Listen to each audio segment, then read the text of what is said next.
Bismillahirrahmanirrahim. Assalamualaikum warahmatullahi wabarakatuh. Perkenalkan, nama saya Fathilia Rashiradita.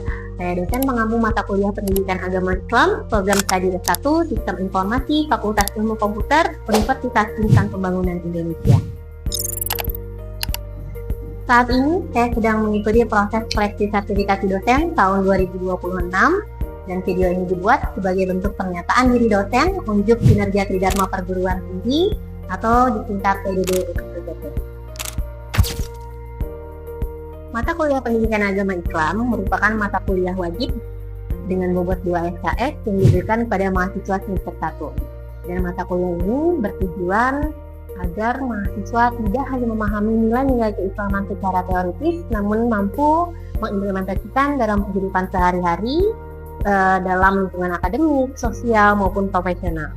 Dalam pendekatan pembelajaran, saya menggunakan pendekatan student-centered learning dengan metode humanis transformatif, diskusi, ceramah interaktif, problem-based learning, juga sesi tanya jawab, dan studi kasus agar mahasiswa lebih aktif di kelas dan bisa berpikir lebih kritis. Adapun media pembelajaran yang digunakan dalam mata kuliah ini, baik secara daring maupun luring, yaitu dengan memanfaatkan meeting, Google Meet, laptop, LCD proyektor, juga berbagai sumber jurnal yang relevan dengan mata kuliah. Saya akan memaparkan pelaksanaan pembelajaran Pendidikan Agama Islam berdasarkan rencana pembelajaran studi atau RPS dengan pendekatan OBE atau Outcome Based Education. Dalam RPS, capaian pembelajaran lulusan yang dibebankan kepada mata kuliah Pendidikan Agama Islam ini terdiri dari 4 aspek. Yang pertama, aspek sikap, yang kedua, pengetahuan, yang ketiga, keterampilan umum, dan yang keempat, keterampilan khusus. Pada aspek sikap atau CPLS, mahasiswa diharapkan mampu dapat menerapkan sikap religius sesuai dengan ajaran Islam dalam kehidupan sehari-hari, diantaranya menerapkan sikap disiplin, jujur, toleransi, bertanggung jawab, dan dapat meneladani akhlak Nabi Muhammad SAW sebagai landasan utama pembentukan karakter. Pada aspek pengetahuan atau CPLP, mahasiswa diharapkan mampu memahami metodologi memahami Islam secara komprehensif, memahami hubungan antara manusia, agama, dan Islam, memahami Al-Quran sebagai sumber hukum Islam yang pertama, As-Sunnah sebagai sumber hukum Islam yang kedua, dan Ijtihad sebagai metodologi sumber hukum Islam, kemudian hakikat keimanan, ibadah, dan akhlak sebagai dimensi moral dalam ajaran Islam, dan aliran-aliran teologi secara komprehensif. Selanjutnya, pada aspek keterampilan umum atau CPLKU, mahasiswa diharapkan mampu menggunakan teknologi informasi dalam pembelajaran, menyampaikan gagasan secara lisan maupun tulisan, melakukan diskusi akademik secara kritis, serta mampu menginternalisasikan nilai-nilai Islam dengan disiplin ilmu komunikasi dalam kehidupan sosial dan masyarakat. Sedangkan pada aspek keterampilan khusus atau CPLKK, mahasiswa diharapkan mampu dapat menginternalisasikan nilai-nilai akhlak dalam kehidupan sehari-hari, menyusun argumentasi berbasis sumber hukum Islam, memberikan solusi atas permasalahan yang terjadi di masyarakat berdasarkan perspektif Islam, serta mengimplementasikan nilai-nilai keislaman dalam kehidupan sehari-hari di masyarakat. Untuk mencapai CPL tersebut, mata kuliah ini memiliki 7 capaian pembelajaran mata kuliah atau CPMK. CPMK pertama, mahasiswa mampu menjelaskan metodologi memahami Islam serta relevansinya dalam kehidupan akademik dan sosial. CPMK kedua, mahasiswa diharapkan mampu menguraikan hubungan antara manusia, agama, dan Islam dalam membentuk kepribadian Islami.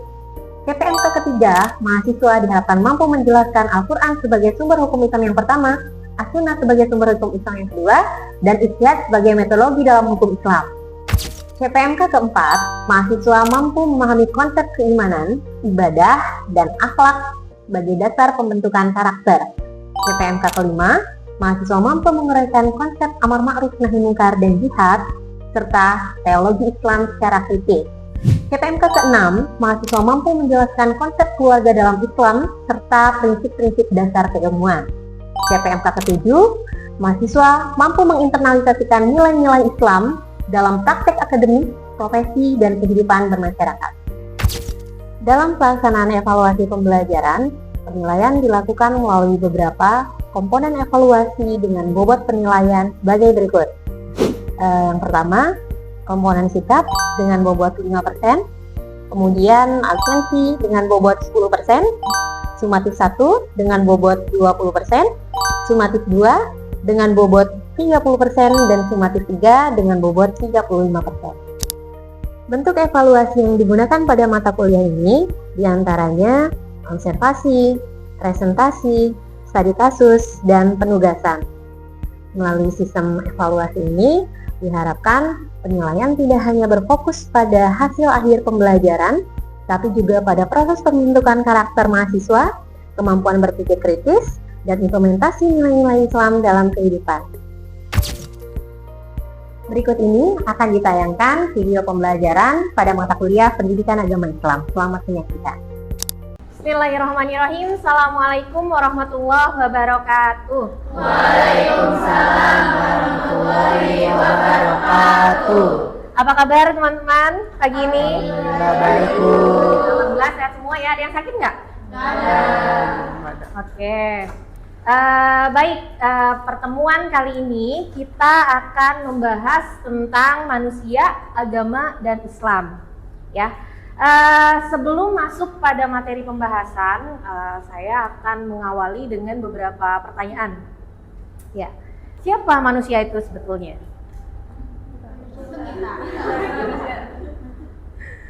Manusia? Ada lagi yang lain? Nah, makhluk hidup. Kemudian? Ya, makhluk berakal. Ya, makhluk sosial. Ya. Oke, sebetulnya kalau kita bahas tentang siapa manusia itu, ya, dari berbagai disiplin ilmu, ya, atau dari berbagai kajian, kita tidak akan menemukan jawaban yang memuaskan terkait hal ini, ya, karena disiplin ilmu yang ada itu hanya membahas sebagian kecil tentang manusia. Contoh seperti psikolog hanya membahas tentang jiwanya manusia, kedokteran membahas tentang kesehatan fisiknya manusia. Ya, apalagi kalau dalam dunia kedokteran itu kan ada subspesialis, ya, spesialis jantung, misalnya spesialis bagian yang lain, ya. Nah, itu berarti kan hanya membahas tentang, atau dia expert di bagian tertentu dari manusia, ya. Spesialis jantung tadi dia mengetahui mendalam tentang jantungnya manusia. Apalagi kalau udah masuk ke subspesialis yang lebih expert lagi, misalnya spesialis jantung anak, berarti kan itu lebih terbatas, ya. Berarti dia mengetahui mendalam tentang manusia di bagian tertentu dalam rentang usia tertentu, ya. Kenapa manusia sendiri tidak bisa mengetahui detail tentang keseluruhan tentang manusia? Karena logika manusia mengatakan, ya, dan ini merupakan hal yang paling rasional, yang paling mengetahui tentang sesuatu itu adalah yang menciptakan, ya. Dan yang menciptakan manusia adalah ya, Allah, Tuhan yang Maha Esa. Ya, yang paling tahu tentang laptop ya yang bikin laptop, gitu kan. Yang paling tahu tentang reaktor yang bikin reaktor. Begitu pun dengan manusia. Yang paling mengetahui tentang manusia adalah yang menciptakan manusia. Oke, pertanyaan berikutnya. Betul nggak kalau kita ini manusia? Betul. Nah, kenapa saya mengajukan pertanyaan ini? Karena banyak yang mengaku dirinya manusia, tapi tidak mencerminkan sifat-sifat kemanusiaan, ya. Teman-teman lihat di sekitar, lihat di lingkungan, gitu. Kenapa demikian, gitu, ya kan? Nah, bahkan banyak manusia yang lebih memanusiawikan hewan daripada manusia itu sendiri, ya.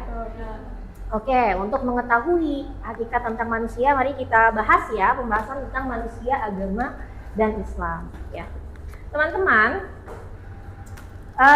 manusia, ya, ini memiliki dua dimensi, ya, dimensi fisik dan dimensi non fisik. Dimensi fisik manusia itu yang tampak apa?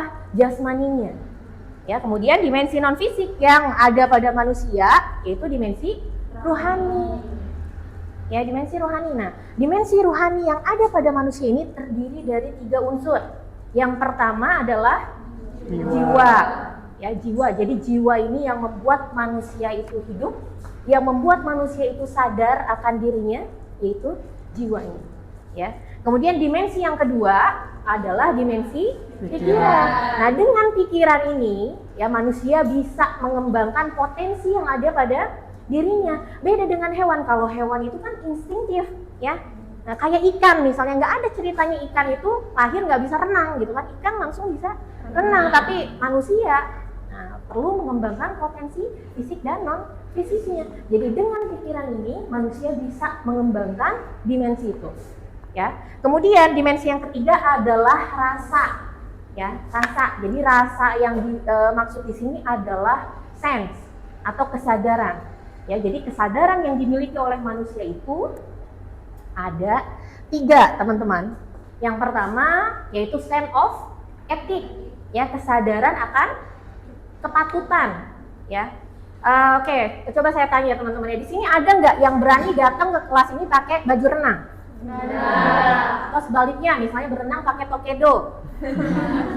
Ya, karena manusia punya sense of ethic, ya, manusia punya kesadaran mana yang patut, mana yang tidak, mana yang layak, mana yang tidak, ya. Kemudian manusia punya sense of aesthetic, ya, punya kesadaran akan keindahan. Oh, makanya kalau kuliah pakaiannya seperti ini, kalau ke pesta pakaiannya seperti ini, kalau di rumah seperti ini, karena manusia punya kesadaran akan keindahan, ya, punya sense of aesthetic, ya. Kemudian yang ketiga, manusia punya kesadaran akan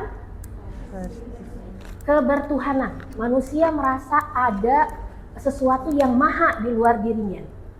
Nah, jadi sense of aesthetic yang dimiliki oleh manusia ini, ya, melalui beberapa pengalaman, ya, sejarah sampai hari ini, itu manusia dapatkan melalui 3 cara. Ya, yang pertama lewat material experience of humanity. Ya, ini dengan cara merenungkan adanya alam semesta, adanya pergantian siang dan malam, adanya ciptaan. Kan nggak mungkin itu ada begitu saja gitu. Pasti ada yang menciptakan. Nah, ini yang lewat perenungan, ya. Kemudian yang kedua lewat inner experience, ya, pengalaman batinnya, ya. Jadi ada manusia atau contohnya seperti Rasulullah misalnya, ketika beliau bertahanus di Gua Hiro, ya, pada saat itu pengalaman beliau bertemu dengan malaikat Jibril, ya. Nah, itu pengalaman batinnya, inner experience. Kemudian ada juga yang melalui spiritual experience, ya. Spiritual experience ini seperti seseorang atau manusia yang dipilih oleh Tuhan untuk menyampaikan wahyu seperti para rasul, ya. Nah, ini dari sinilah, ya, muncul banyak agama, ya. Jadi fungsi agama di sini, teman-teman, adalah untuk apa?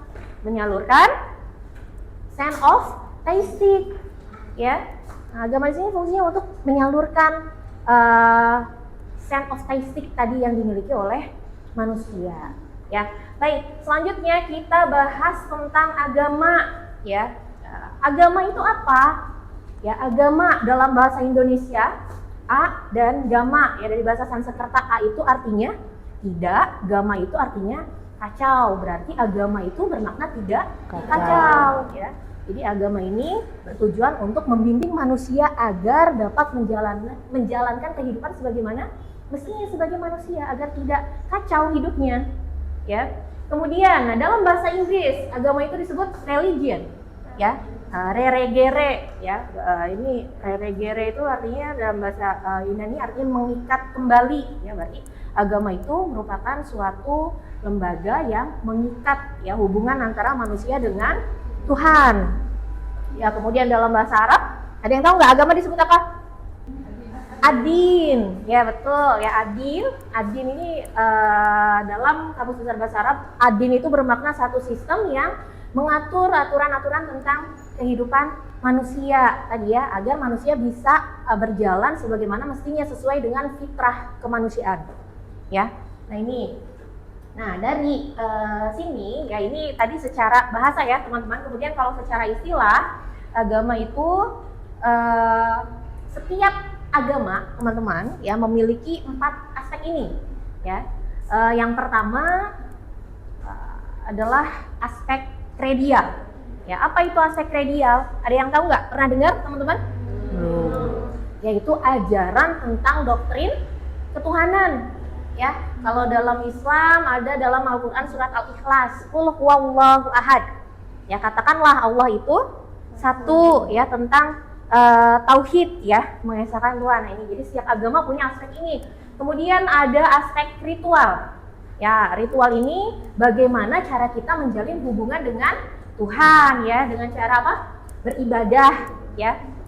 Kalau dalam Islam kan ada dalam rukun Islam, ya, menjalankan sholat, ya, bersahadat, menjalankan puasa, ya, ini cara kita berinteraksi dengan Tuhan. Kemudian yang ketiga yaitu aspek moral. Ya, aspek moral ini merupakan ajaran tentang baik buruk, ya, tentang halal haram.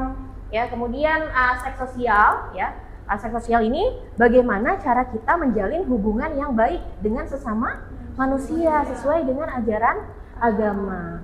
Ya, nah ini kalau secara istilah tadi, ya, setiap agama punya 4 aspek ini. Kemudian berikutnya, kita masuk ke klasifikasi agama berdasarkan ideologi, ya.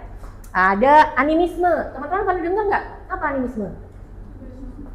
Animisme kepercayaan terhadap roh atau nenek moyang, ya. Jadi orang-orang terdahulu menganggap leluhurnya itu sebagai Tuhannya, gitu, atau mereka meminta perlindungan kepada roh-roh nenek moyang terdahulu. Nah, itu namanya animisme. Kemudian dinamisme, ada yang pernah dengar? Nah, kepercayaan terhadap apa? Benda-benda bertua, betul, ya. Jadi mungkin ada yang menjadikan suatu benda, apa ya istilahnya, jimat misalkan, ya, itu dijadikan dia sebagai pelindung atau apa, itu dia anggap sebagai hal yang membawa keberuntungan dan lain sebagainya. Itu namanya animisme, ya. Kemudian ada politeisme. Politeisme itu merupakan, ada yang pernah tahu? Politeisme kepercayaan terhadap banyak Tuhan, ya, seperti bangsa Yunani, ya, mendekati banyak dewa-dewa, ya, yang dan menjadikan salah satu dewa besar di atasnya. Seperti apa? Dewa Zeus, gitu, ya. Nah, itu politeisme, ya. Kemudian yang terakhir itu monoteisme. Ya, monoteisme itu adalah kepercayaan terhadap satu Tuhan, dan pada umumnya, ya, agama samawi itu monoteisme. Oke, berikutnya teman-teman, nah, kita beralih ke klasifikasi agama berdasarkan konteks asal usul, ya. Ada agama samawi dan agama ardi, ya. Ada yang pernah dengar nggak? Belum. Agama samawi itu agama yang berdasarkan wahyu, sedangkan agama ardi agama yang lahir di bumi, ya.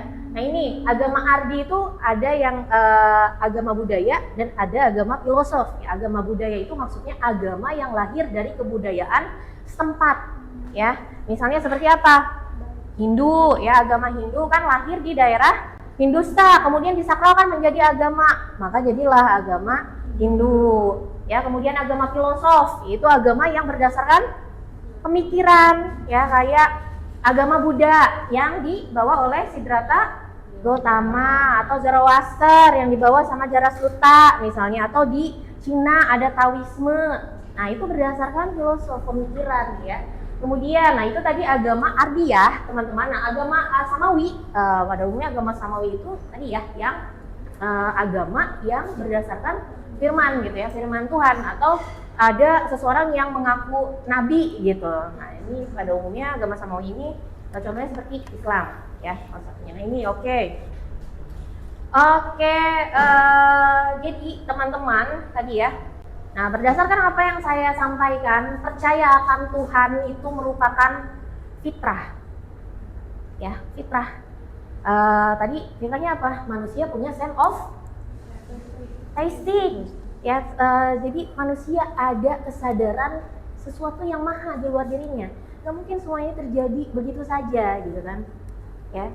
Nah, itu jadi agama ini menjadi sarana untuk menyalurkan sense of tasting tadi, teman-teman, ya. Jadi tadi, ya, karena beragama itu fitrah, jadi nggak mungkin ada manusia yang tidak percaya akan Tuhan, ya. sampai di pembahasan ini ada yang mau ditanyakan? Maaf Bu, izin bertanya. Ya. Bagaimana dengan yang ateis? Oke, pertanyaan yang bagus ya. Ya. Ateis.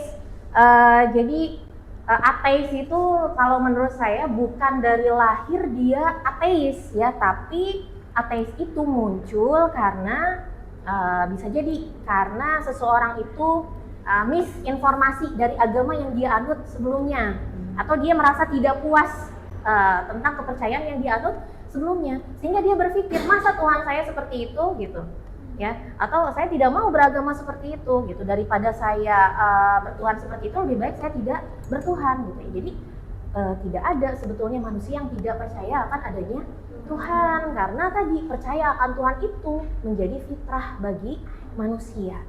Oke, teman-teman ya. Nah, terkait dengan ini ya, tadi ya, beragama itu kan merupakan fitrah ya, teman-teman. Nah, percaya akan Tuhan itu fitrah manusia.